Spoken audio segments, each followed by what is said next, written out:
संजयला आणि काशीला त्या डोंगराच्या पायथ्याशी नेऊन सोडायचं. त्या बाईकडे मी पूजेचं सामान दिलेलं आहे. तिथे त्यांना सोडल्यानंतर पुढे काय करायचं तुला माहितीये ना? होय बाईसाहेब, पर धनंजयरावांना हे समजा कळलं तर? जेवढं सांगितलं ना तेवढंच कर. तुम्हाला चटका बसला. मी तुम्हाला सांगितलं होतं ना. काय बोलतेस? काय बोलतेस तू?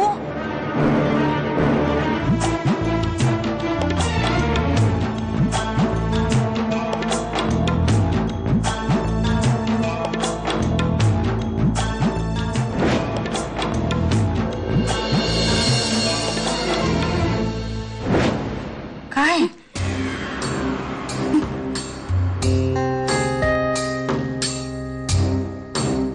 तुम्ही काही म्हणाला?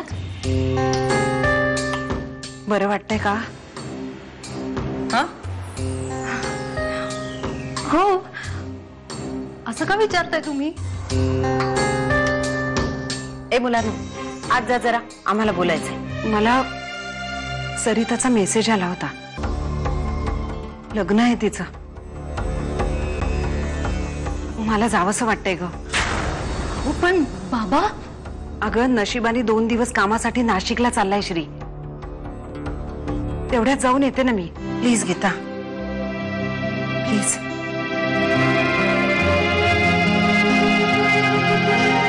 ठीक आहे. आज तुम्ही जी काय पिताय ना ते तुमच्यावर झालेल्या दुःखाकरता पिताय. मी माझी दुःख, माझ्या वेदना सगळं विसरण्यासाठी पितोय. यू राईट बाबा कदम, यू राईट. तुम्हाला भरपूर प्यायला हवी, नाहीतर तुम्ही स्वतःच्या भावाच्या सूर्याच्या लग्नात तमाशा कसा करणार हो? बाप्पाजींनी आपल्यावर जबाबदारी टाकलीये म्हणजे आपण तुम्हाला फुलटू केल्याशिवाय राहणारच नाही. थँक्यू बाबा कदम, थँक्यू व्हेरी मच. वा वा, आभार कसले मानताय? दुसऱ्याच्या दुःखात त्याला मदत करणं हाच मानव धर्म आहे, नाही का? संजयला आणि काशीला त्या डोंगराच्या देवीच्या स्थानावर जाताना पकडा. होय. आणि रात्रभर डांबून ठेवा. इथे लग्न लागल्यानंतरच त्यांना सोडा. काम होऊन जाईल.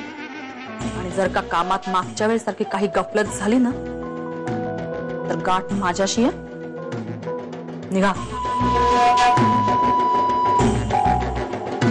गाडी इथपर्यंत येते, त्याच्या पुढे गाडी जाणार नाही. त्या तिकडे मंदिर आहे, मी पूजा करून या. मी इथंच थांबतो. डोंगरावर जायचं. हो या आपण जाऊ. हं? डोंगरावर.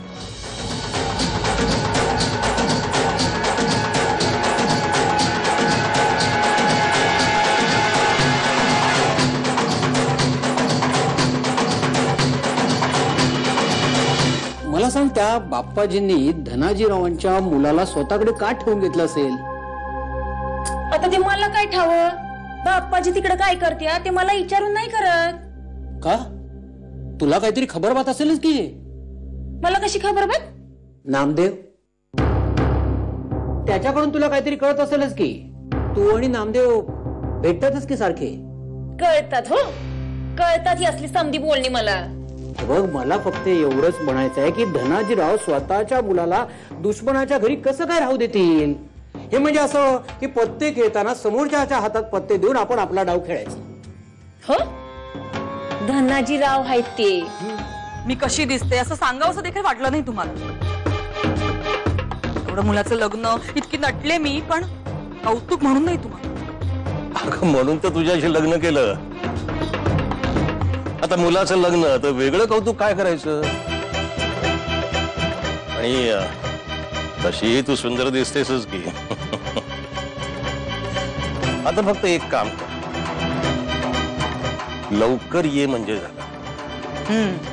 म्हणजे आधी कौतुक करायचं आणि मग थोबाडीत मारायची, तसंच झालं.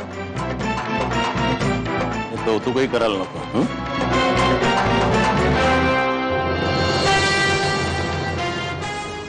आली आली भाग्यलक्ष्मी.